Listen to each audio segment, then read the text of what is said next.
What if the deadliest weapon on a battlefield wasn't a machine gun, wasn't artillery, wasn't air support, but a single man, moving alone through the darkness, breathing slowly, seeing clearly, while an entire enemy force stumbled blindly through the fog? This is not a story about brute force or overwhelming numbers. This is the story of something far more disturbing, far more precise, and far more human. The story of a man who turned the primal instincts of a deer hunter from the hills of Kentucky into a method of wartime elimination so effective that military historians would spend decades trying to fully explain it. The year was 1918. The place was the Argonne Forest in northeastern France. And the man was Alvin Cullum York, a Tennessee marksman who, on the morning of October 8th, did something that should have been statistically impossible. He walked into a firefight with 240 German soldiers and 5 hours later, walked out with 132 of them as prisoners, and 52 of them permanently silenced, not with artillery, not with grenades, but with a rifle and a pistol, fired with the quiet discipline of a man who had spent his entire life learning to kill only what he aimed at.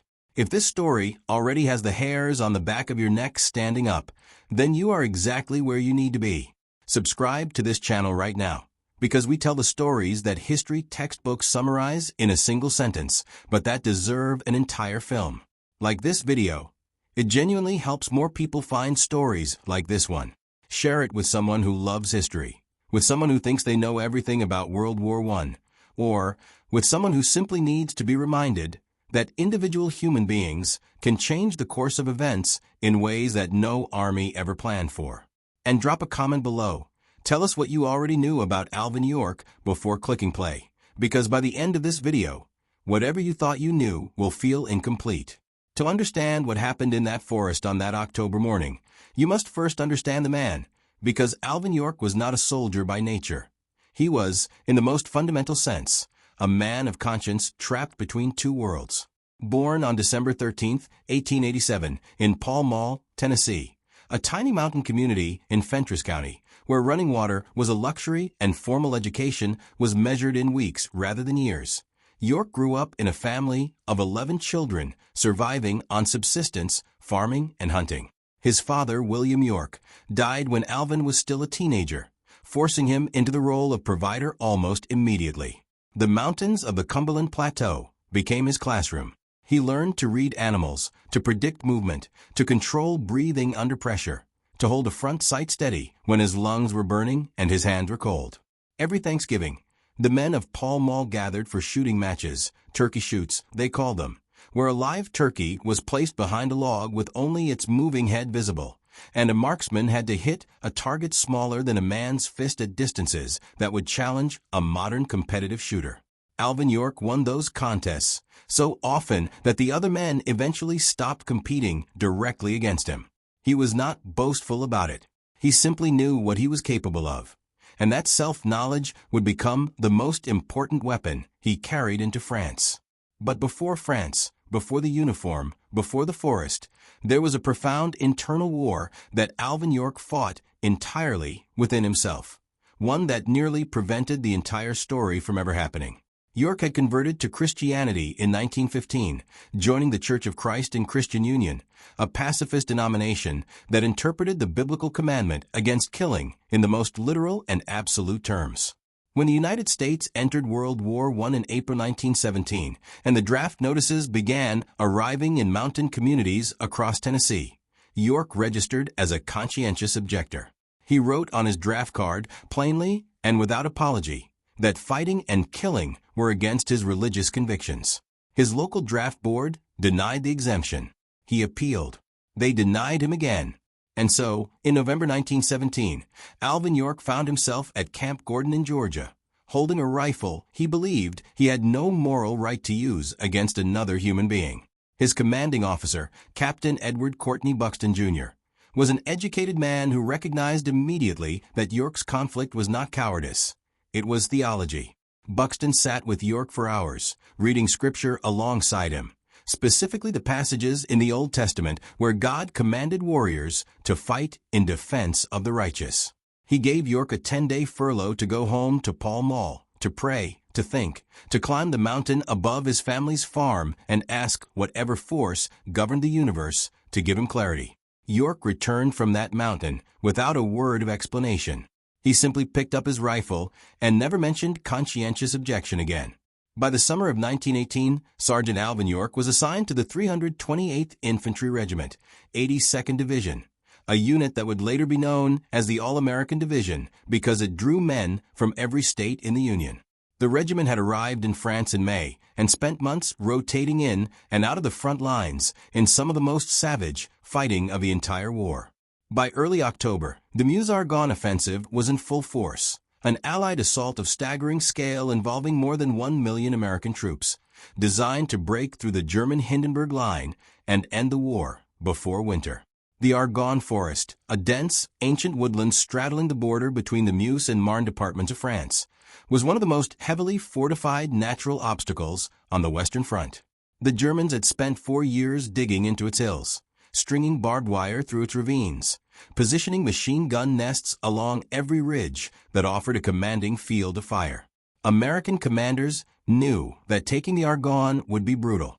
What they did not know, could not have known, was that on the morning of October 8th, a single sergeant from Tennessee would make a decision in the space of a few seconds that would reshape the tactical outcome of an entire sector of that offensive.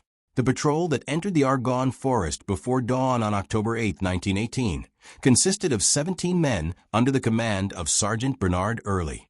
Their mission was to move behind German lines, locate and silence a series of machine gun positions that had been devastating American infantry attacks, and ideally capture the battalion headquarters believed to be operating in that sector. The patrol moved quietly, navigating by compass through terrain so dense with undergrowth and morning fog that visibility sometimes dropped to less than 10 meters. They surprised a group of German soldiers eating breakfast near a small stream, the element of shock working entirely in the Americans' favor, and captured them without a major firefight. But the noise of that brief encounter carried through the cold morning air, and on the ridge above, a German machine gun battalion commanded by a Prussian officer named Lieutenant Paul Vollmer had heard enough to react. What happened next took less than 30 seconds. German machine gunners on the ridge opened fire downhill into the patrol, and in that first devastating burst, 6 Americans were killed instantly, and 3 more, including Sergeant Early, were wounded so severely they were immediately out of the fight. In a single moment, the patrol went from 17 effective fighters to 8, and the 8 survivors, pinned down in a shallow depression, were facing approximately 240 armed German soldiers holding the high ground. 7 of those 8 surviving Americans pressed themselves into the earth and tried not to die. The 8th, Corporal, soon to be Sergeant Alvin York, did something that defied every rational calculation of self-preservation. He stood up. Not entirely, not foolishly. He used the trees, the terrain, every fragment of cover his hunters I could identify in an instant. But he stood up and he began to shoot back. What followed over the next several hours is one of the most documented and independently verified individual combat actions in American military history, confirmed not only by York's own account and the accounts of his surviving patrol members, but by the testimony of German prisoners, by German military records captured after the armistice, and by a formal post-war investigation conducted by General George Edward Buxton that physically reconstructed the engagement on the actual terrain with surviving participants. York fired methodically. He used the turkey shoot technique. When a line of birds flushes, you shoot the last one first, because if you shoot the first one, the others scatter. He shot the rear German soldiers first, so that the men in front did not see their comrades falling and did not immediately understand the precise direction of the threat. He breathed. He aimed. He fired. The fog worked with him, obscuring his muzzle flash, confusing the echo of his shots among the trees.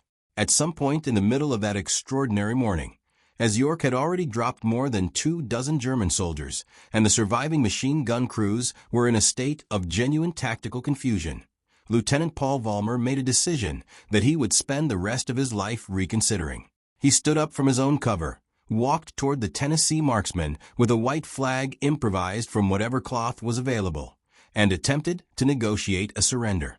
York, who spoke no German, communicated with Vollmer through a German-American soldier in the patrol named Private Michael Sakina, who translated across the noise and confusion of a battlefield that had, remarkably, gone almost silent. Vollmer agreed to order his men to lay down their weapons. He blew a whistle. Soldiers began emerging from the trees. The number grew, 10, 20, 50, 100, until York and his 7 surviving comrades were surrounded not by enemies trying to kill them, but by prisoners of war looking for someone to surrender to. The 8 Americans marched 132 German prisoners back through the Argonne Forest, using Vollmer himself as a human shield at the front of the column to prevent any remaining German positions from opening fire. Brigadier General Julian Lindsay, watching the column emerge from the tree line, reportedly turned to an aide and said something that officers in the 82nd Division would repeat for decades afterward. The official recognition came quickly by military standards. York was promoted from corporal to sergeant, awarded the Medal of Honor by General John J. Pershing himself, decorated by the French government with the Croix de Guerre and the Médaille Militaire, and later honored by the governments of Montenegro, Italy, and several other allied nations. General Pershing, who had commanded American forces in Mexico before leading the entire American expeditionary forces in France, called York's action the greatest thing accomplished by any private soldier of all the armies of Europe. Marshal Ferdinand Foch, the supreme commander of all Allied forces on the Western Front, the man who had orchestrated the final campaigns that broke the Hindenburg Line, personally received York and told him, through a translator, that what he had done was beyond the normal categories of military evaluation. York returned to Pall Mall, Tennessee, in May 1919, was given a hero's welcome in New York City with a ticker tape parade, was offered business deals, speaking contracts, and a Hollywood film, most of which he declined because Alvin York had never wanted fame, had never wanted war, and had never stopped being, in the deepest part of himself, the quiet man from the Cumberland Mountains who believed that every life, including the lives of the men he had been forced to stop, carried a weight that no medal could properly measure. The story of Alvin York did not end in 1918, and it did not end with the medals. And it did not end with Gary Cooper portraying him in the 1941 Hollywood film that won Cooper the Academy Award for Best Actor and introduced York's story to an entirely new generation of Americans on the eve of another world war. The story of Alvin York continued in the mountains of Tennessee, where he used his fame and the proceeds from the film to build a school, the Alvin C. York Institute, because he believed that the children of Fentress County deserved an education that the mountains had never been able to offer them. He lived until September 2, 1964, dying at the age of 76, having outlasted almost every figure connected to the events of October 8, 1918. The Argonne Forest today is quiet. There are memorials along the roads where the machine gun nests once stood, and if you walk the terrain in early October, when the morning fog rolls in from the Meuse River the way it did more than a century ago, you can still feel something in that stillness, something that resists easy explanation, something that belongs to the category of human experiences that statistics cannot contain and that official records can only partially describe. One man, alone in the fog, armed with the skills of a lifetime and the discipline of a conscience that had been tested and found unbreakable, changed the shape of a morning, and in doing so, wrote a story that the world is still reading. If this story moved you, if you felt something watching history become human, then subscribe to this channel right now, because we are just getting started. Like this video, so the algorithm carries this story further than we can carry it alone. Share it with someone who needs to be reminded that individuals matter, that conscience matters, that the quiet ones are sometimes the most formidable ones in the room. And leave a comment below telling us the single fact from this story that you had never heard before today. Because every comment is proof that history is still alive, still breathing, still capable of reaching across 100 years of fog and making you feel exactly what it felt like to be standing in those trees.